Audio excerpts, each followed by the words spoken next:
বিপ্লব না ঘটতো আর 1-1.5 বছর যদি থাকতো, আমার ধারণা এবং স্টাডি অনুযায়ী ঢাকা ষষ্ঠবারের মতো রাজধানী হওয়ার অপেক্ষায় থাকতো। তার মানে আর 1-10 বছরের মধ্যে স্বৈরাচারী ফ্যাসিবাদ হাসিনার ষড়যন্ত্রে ভারত বাংলাদেশকে সাপের মতো গিলে খাওয়ার জন্য যেভাবে চেষ্টা করেছিল, বাংলাদেশের প্রতিটা অর্গানকে যেভাবে ধ্বংস করে দেওয়ার জন্য প্রস্তুতি নিয়েছিল, তাতে এই প্রমাণ হয় যে প্রতিমান হয় যে আমরা হয়তো 1-10 বছরের মধ্যে আমাদের স্বাধীনতা হারিয়ে ফেলতাম। বিজ্ঞ আইনজীবী ভাই বোনেরা, আমরা আমাদের দ্বিতীয়বার স্বাধীনতা পেয়েছি, এই স্বাধীনতাকে আমাদের রক্ষা করতে হবে। আইনজীবী ভাইদের প্রতি অনুরোধ করছি, আবেদন করছি যে আমরা যেন সঠিক সময়ে আইনজীবী হিসাবে এই দেশের বিচার অঙ্গনে এবং সমাজের সকল ক্ষেত্রে ন্যায় বিচার প্রতিষ্ঠা করার জন্য বলিষ্ঠ ভূমিকা পালন করতে পারি। এই কথা বলে শেষ করছি। আসসালামু আলাইকুম ওয়া রাহমাতুল্লাহি ওয়া বারাকাতুহু। সম্মানিত আইনজীবী ভাই এবং বোনেরা, আমাদের সামনে এই পর্যায়ে সংক্ষিপ্ত বক্তব্য রাখার জন্য অনুরোধ করছি ঢাকা জেলা দক্ষিণ সংগঠনের সম্মানিত আইন সহ সম্পাদক অ্যাডভোকেট ইব্রাহিম হোসেন। অ্যাডভোকেট ইব্রাহিম হোসেন বক্তব্য রাখছেন।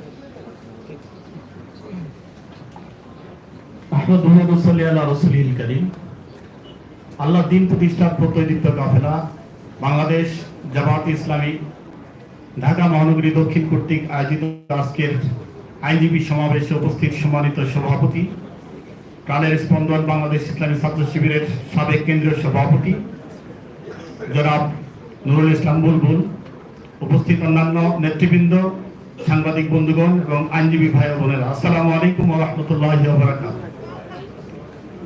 অবনত মস্তকে শুকরিয়া জ্ঞাপন করছি মহান রবের দরবারে, যিনি আজকে একটি ফ্যাসিবাদ মুক্ত স্বাধীন বাংলাদেশে আজকে আমাদের এই আইনজীবী সমাবেশ অনুষ্ঠিত হচ্ছে, এজন্য আল্লাহর দরবারে শুকরিয়া জ্ঞাপন করছি, আলহামদুলিল্লাহ। সম্মানিত আইনজীবী ভাই ও বোনেরা, এদেশের বিভিন্ন সময়ে আইনজীবী অঙ্গন সবচেয়ে সোচ্চার ভূমিকা পালন করেছে ফ্যাসিবাদের বিরুদ্ধে। আমরা এই জালেম সরকারের বিরুদ্ধে বিভিন্ন সময়ে রাজপথে ছিলাম, আমাদের ভাইরা আহত হয়েছে, শহীদ হয়েছে, এর মাধ্যমে এই ফ্যাসিবাদের বিদায় হয়েছে। কিন্তু আগামী দিনে এদেশের স্বাধীনতা সার্বভৌমত্ব একটি ন্যায় এবং ইনসাফ ভিত্তিক সমাজ প্রতিষ্ঠার জন্য আইনজীবীদের গুরুত্বপূর্ণ ভূমিকা পালন করতে হবে। যদি আজকে এই স্বাধীনতা যদি ইসলামী রাষ্ট্র না হয়, ততক্ষণ পর্যন্ত এই আইনজীবী ভাইরা বিভিন্ন জায়গায় আমাদের ভূমিকা পালন করব।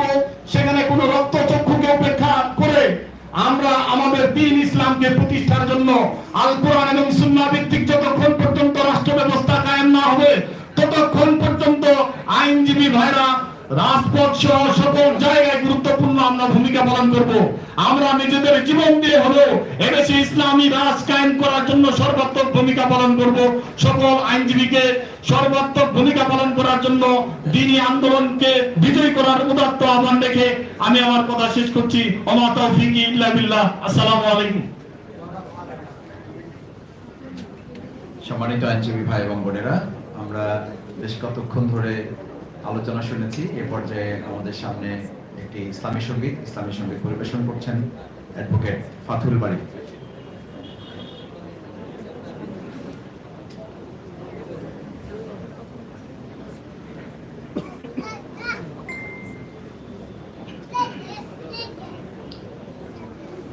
আসসালামু আলাইকুম ওয়া রাহমাতুল্লাহ। আল্লাহু এই নামের কলম, আল্লাহু এই নামের কলম, কণ্ঠে মধু মেখে কুহু কুহু ওই পাপিয়া উঠুছে সদা ডেকে। আল্লাহু এই নামের কলম,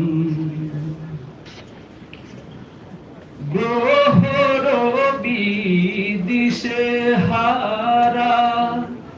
ওই আকাশের চাঁদ সে তারা গ্রহ রবি দিশে হারা ওই আকাশের চাঁদ সে তারা খুঁজে তারে অনন্ত সেই অনাদিকাল থেকে আল্লাহু এই নামের কালাম আল্লাহু এই নামের কালাম